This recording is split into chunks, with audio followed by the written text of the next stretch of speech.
Hello dear students, welcome in ASC starter.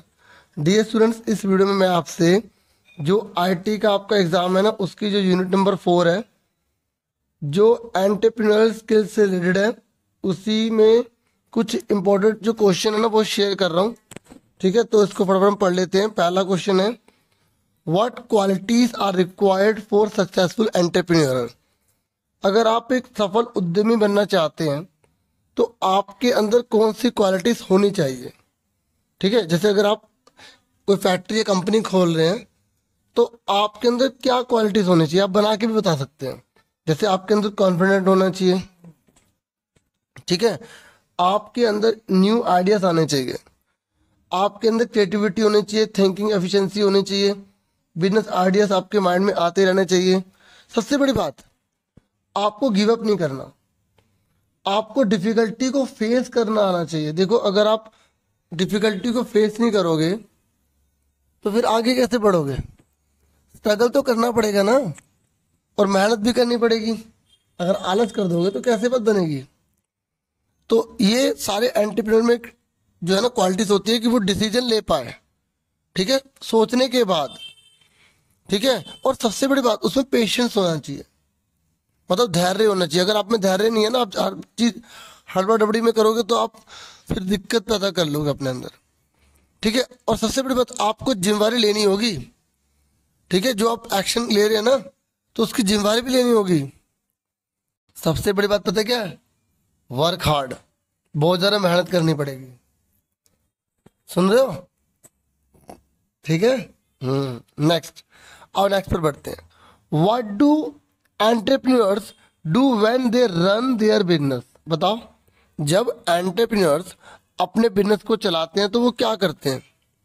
बताओ, अगर आप किसी कंपनी को खोल लेते हो तो आपको क्या करना चाहिए। सबसे पहली बात, आपको अपने कस्टमर की नीड्स को फुलफिल करना है। अगर आप अपने कस्टमर की नीड्स को फुलफिल नहीं करोगे ना तो फिर वो कस्टमर दोबारा आएगा कैसे। उसको सेटिस्फेक्शन तो देनी पड़ेगी ना आपको। आपको कुछ कल्पनाएं करनी पड़ेंगी कि ऐसे होगा, ये होगा, वो होगा। ठीक है, अ प्रोडक्ट और service that people want is referred to as demand. देखो, जो लोग चाहते हैं ना, ठीक है, जो लोग चाहते हैं उसको डिमांड कहा जाता है। अगर वो उसको खरीदने के लिए तैयार भी है, पैसे भी है उनके पास। तो एंटरप्रेन्योर को पता क्या करना होता है, लोगों की इच्छा को पता लगाना होता है कि लोगों को क्या चाहिए। और जो लोगों को चाहिए अगर एंटरप्रेन्योर वही बना दे ना तो उसका माल अपने आप बिकेगा। ठीक है, दूसरा, उसे लोकल मटेरियल यूज करना चाहिए, क्योंकि entrepreneur produce low cost items by using the material and people available to them. देखो, अगर वो लोकल मटेरियल यूज करेगा तो उसकी कॉस्ट कम आएगी। ठीक है, और लोगों को भी आसानी से उपलब्ध करवा पाएगा। और क्या करना चाहिए एंटरप्रेन्योर को, उसे सोसाइटी की हेल्प करनी चाहिए। आप अपनी लैंग्वेज बना के भी लिख सकते हैं कि सोसाइटी की हेल्प कैसे कर सकता है वो। बताओ कैसे कर सकता है हेल्प। वो जो है डोनेट कर सकता है अपनी मनी को कुछ स्कूल्स में। ठीक है, वो आसपास ट्री लगा सकता है, आसपास के लोगों को एम्प्लॉयमेंट दे सकता है। हालांकि ये क्रिएट जॉब्स अलग कैटेगरी में, अलग पॉइंट्स में आप लिख सकते हो। यहाँ पर कुछ और लिख देना, जैसे आप जो दानशालाएँ होती हैं या चैरिटेबल हॉस्पिटल वगैरह होते हैं उसमें कंट्रीब्यूशन कर सकते हो। ठीक है ना, आप लोअर प्राइस पर प्रोडक्ट दो, सस्ते रेट पर दो, ताकि सोसाइटी उससे वेलफेयर ले सके, मतलब कल्याण हो सके उसका। ठीक है, और शेयरिंग ऑफ वेल्थ, आपके पास जो वेल्थ है ना उसको दूसरे लोगों को भी शेयर करो। शेयर का मतलब ये है कि दूसरों की लाइफ भी कंफर्टेबल बनाओ, मतलब फैसिलिटीज देके। ठीक है, अब सेशन 2 पे आ जाते हैं। यहाँ पे क्वालिटीज ऑफ एंटरप्रेन्योर है, हम पहले डिस्कस कर चुके हैं। ठीक है, कर चुके हैं ना डिस्कस, कि आपके अंदर क्या होना चाहिए, कॉन्फिडेंट होना चाहिए। ठीक है, आपके अंदर क्रिएटिव होना चाहिए। मतलब ये ना आपके रेफरेंस में, तो वो ऊपर हमने क्वेश्चन डिस्कस कर लिया। ठीक है, तो ये तो उसी में हो जाएगा। अब ये देखो, ये सबसे इम्पोर्टेंट क्वेश्चन है कि कौन कौन सी मिसकंसेप्शन होती है एंटरप्रेन्योरशिप को लेकर। जैसे आपने किसी कंपनी वाले को देखा होगा या किसी ने कंपनी वगैरह खोली है तो उसको लेकर कुछ गलत धारणाएं हैं। क्या है गलत धारणाएं, तो आप बता सकते हैं कि कौन कौन सी मिसकंसेप्शन होती है जो हम एंटरप्रेन्योरशिप के बारे में गलत सोच लेते हैं, जो उद्यम है उसके बारे में हम गलत विचार सोच लेते हैं। आप बता सकते हैं कौन कौन से हैं? जैसे कि पहला लिखा है कि it is a common misconception that every company idea must be unique और एक्सेप्शनल। हर कोई ये कहता है कि यार एंटरप्रेन्योरशिप तो वही खोल सकता है अगर उसका आइडिया यूनिक हो, दुनिया में ऐसी कोई चीज़ पहले ना बनी हो, अगर कोई वो खोलेगा तभी वो एंटरप्रेन्योरशिप में आ सकता है, मतलब एंटरप्रेन्योर बन सकता है। तो ये गलत धारणा है। कोई चीज़ पहले से है ना, आप उसी में भी अपने को एंटरप्रेन्योर बना सकते हो। ठीक है। और क्या गलत धारणा है?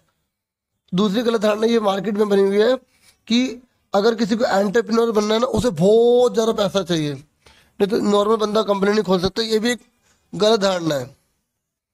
तीसरी बात पता है कि लोग क्या कहते हैं? तीसरे लोग कहते हैं कि एंटरप्रेन्योर तो पैदा होते ही गुण होते हैं, कोई बाद में एंटरप्रेन्योर नहीं बन सकता पढ़ाई करके।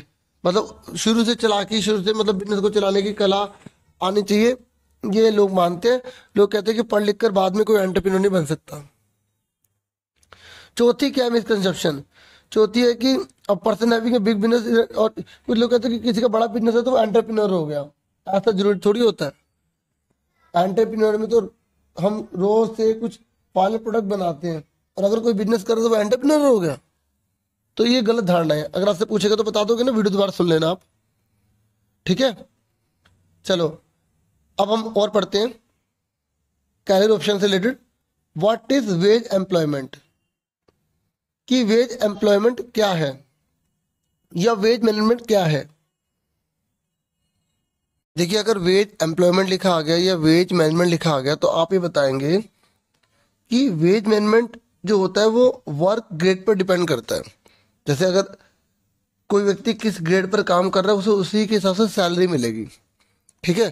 जैसे मान लो कोई बिल्कुल वर्कर है, नॉर्मल पर्सन है, दिहाड़ी पर काम कर रहा है, तो उसे 800 रुपये दिहाड़ी मिल रही है। सुन रहे मेरी बात? तो वेज मैनेजमेंट का जो गोल होता है ना, वो होता है कि रिवार्ड लेना। ठीक है। जितनी हाई परफॉर्मेंस वो करेगा उसके हिसाब से उसे क्या मिल जाएगा? रिवार्ड मिल जाएगा। मतलब ये बता रहा है कि एक तो एंटरप्रेन्योरशिप होती है, दूसरा होता है वेज एम्प्लॉयमेंट, जो पैसे लेकर काम करते हैं तो उनको उतनी ही सैलरी मिलेगी जितनी उनकी परफॉर्मेंस होगी। ठीक है ना।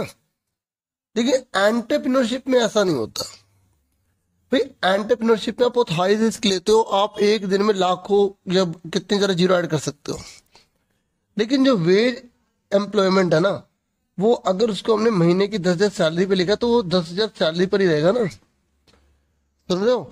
और अगर उसका पैरामीटर हाई है तो वो 1 लाख तक मान लो पहुंच गया। देखिए, एंटरप्रेन्योरशिप में ऐसा नहीं है। समझ में आ रही है? देखो ये लिखा, वेज मैनेजमेंट जो है ना, does not take too much risk, वो रिस्क नहीं लेता। लेकिन एंटरप्रेन्योर में तो बहुत ज्यादा रिस्क होता है। समझ में आ गया आपको अच्छे से? नेक्स्ट पर आ जाओ। Difference between self employment and veg employment में क्या डिफरेंस है?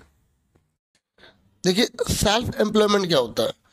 An entrepreneur is self employed. क्योंकि देखो, जो एंटरप्रेन्योर है ना, वो अपना खुद का काम करता है ना, हाँ या ना, है ना, तो वो क्या कहलाएगा? सेल्फ एम्प्लॉयमेंट कहलाएगा। क्योंकि वो अपना बिजनेस खुद चला रहा है, और अपने बिजनेस में खुद चलाकर ना एक्सपेरिमेंटिंग न्यू आइडियाज, और नए नए जो आइडियाज है उसको एक्सपेरिमेंट उसका करता है, हाँ है ना, ताकि उसकी बिजनेस की जरूरत पूरी हो सके। आप सिंपल बता देना कि सेल्फ एम्प्लॉयमेंट का मतलब होता है कि अगर पर्सन अपना बिजनेस करना, person who are doing is own business, ठीक है, इज कॉल्ड सेल्फ एम्प्लॉयमेंट। अब देखो इधर, इसमें है एक एंटर, दूसरा है सर्वाइव, और तीसरा है ग्रो। मतलब जब हम सेल्फ एम्प्लॉयमेंट में जाते हैं ना, जब हम कहाँ जाते हैं सेल्फ एम्प्लॉयमेंट में, तो पहले enter. When an entrepreneur first start business, जब एंटरप्रेन्योर पहले बिजनेस स्टार्ट करता है, they are simply getting their feet wet in the business world. वो भी अपने गीले पैर मतलब करता है, ठीक है, बिजनेस के अंदर जब वो एंटर कर रहा है।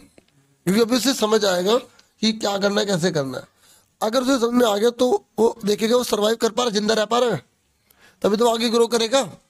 तो जब हम सेल्फ एम्प्लॉयमेंट में रहते हैं ना, तो 3 होती हैं चीज़ें। पहले कौन सी है? एंटर, दूसरी सर्वाइव, और तीसरी grow. Survive. There are lot of entrepreneurs around now days. आज के टाइम पर आपको बहुत सारे एंटरप्रेन्योर मिल जाएंगे in a competitive market. The entrepreneur must remain competitive. और एंटरप्रेन्योर को हमेशा कम्पिटिटिव रहना, तभी वो सर्वाइव कर पाएगा। ठीक है, अगर वो कंपटीशन से बाहर हो गया तो फिर वो बाहर निकल जाएगा। तीसरा, grow. An entrepreneur consider growing his or her business once it has reached a certain level of stability. देखो, हर एंटरप्रेन्योर को पहले पता क्या करना पड़ता है, एक पहले स्टेबिलिटी में आना पड़ता है कि भाई इतना तो मार्जिन मुझे मिले ही मिले, इतना तो मार्जिन। अगर कोई भी व्यक्ति बिजनेस खोल रहा है वो पहले इतना तो चाहेगा ना कि भाई उसको एक लिमिट तक मिलता रहे, फिर उसके बाद वो आगे ग्रो करता है, फिर वो दूसरे से आगे निकलता जाता है। तो अगर आपसे पूछेगा सेल्फ एम्प्लॉयमेंट क्या है, तो आप इसके अंदर के 3 एलिमेंट बता सकते हो। ठीक है, या इसके प्रोग्रेस के 3 तरीके बता सकते हो कि कब सस्टेन करेगा, जब पहले वो एंटर करेगा, फिर अगर वो सर्वाइव करेगा तो फिर वो ग्रो कर पाएगा। अब आ जाओ वेज एम्प्लॉयमेंट क्या है। ये हम ऑलरेडी डिस्कस कर चुके हैं कि वेज जो मैनेजमेंट होता है या एम्प्लॉयमेंट होता है, वो वेज या वर्क की ग्रेड पर डिपेंड करता है, उसकी परफॉर्मेंस पर डिपेंड करता है कि उसको कितना वेजेस मिलेगा, ये उसकी ग्रेड पर डिपेंड करेगा। हाँ या ना, आगे ना समझ में। तो अब यहाँ पर स्किल से रिलेटेड कुछ फ्रिक्वेंटली आस्क्ड क्वेश्चन है एंटरप्रेन्योर स्किल से रिलेटेड। तो जो हमने पढ़ा उसी के रिगार्डिंग है कि पहला एंटरप्रेन्योरशिप होती क्या है। तो आप बोलोगे जब एंटरप्रेन्योर एक पर्सन है ना जो न्यू आइडियाज क्रिएट करता है, रिस्क लेता है और फिर न्यू आइडिया लेकर आता है और अपना बिजनेस स्टार्ट कर देता है ना। ठीक है, और वो जो सेल्फ एम्प्लॉयड भी है, ठीक है, उसी को हम क्या बोलते हैं, एंटरप्रेन्योरशिप कहते हैं। ठीक है, और अगर आपसे पूछेगा कि what are the different ideas entrepreneurs add, तो कौन कौन से आइडियाज जो एंटरप्रेन्योर्स ऐड करता है, तो आप बोलोगे न्यू आइडियाज करता है वो। ठीक है, और वो जो न्यू आइडियाज होते हैं ना, वो प्रोडक्ट से रिलेटेड हो सकते हैं, न्यू सर्विस से रिलेटेड हो सकते हैं, हो सकता है कॉस्ट को कम करने का कुछ आइडिया उसके पास आ जाए, या नई मार्केट की कोई टेक्निक लेकर आ जाए। तो कई प्रकार की आइडियाज हो सकते हैं। ठीक है, किस किस को लेकर आइडिया हो सकते हैं, जैसे नए प्रोडक्ट को लेकर, नए सर्विस को लेकर, आइडियाज को लेकर, या न्यू मार्केटिंग टेक्निक को लेकर जो है आइडियाज हो सकते हैं। नेक्स्ट है आपको एंटरप्रेन्योर्स की कुछ विशेषताएं बतानी है। तो अभी हमने पढ़ा था ना, अगर इसकी जगह कैरेक्टरिस्टिक्स की जगह क्वालिटीज भी आ जाएगा तब भी आप वो लिखोगे कि हार्डवर्क होने वाला होना चाहिए, रिस्क लेने वाला होना चाहिए, मनी मैनेजमेंट करना आना चाहिए, और फाइनेंशियल लिटरेसी होनी चाहिए, मतलब उसे पता होना चाहिए कैसे खर्च करना है, कहाँ से कैसा, मतलब फाइनेंस से रिलेटेड ना सारी उससे इंफॉर्मेशन होनी चाहिए। प्लानिंग उसे बनानी भी आनी चाहिए और उसको एग्जीक्यूट करने आनी भी चाहिए। ठीक है, और मार्केट में कौन सा प्रोडक्ट है, कौन सी सर्विस है, किसकी नीड है, मार्केट को क्या डिमांड है, ये सब उसको अच्छे से पता होना चाहिए। तो यही था इस वीडियो में। Thank you for watching. मैं और भी वीडियो लाने की पूरी कोशिश करूंगा। Take care dear students. Video को लाइक, चैनल को सब्सक्राइब भी कर देना।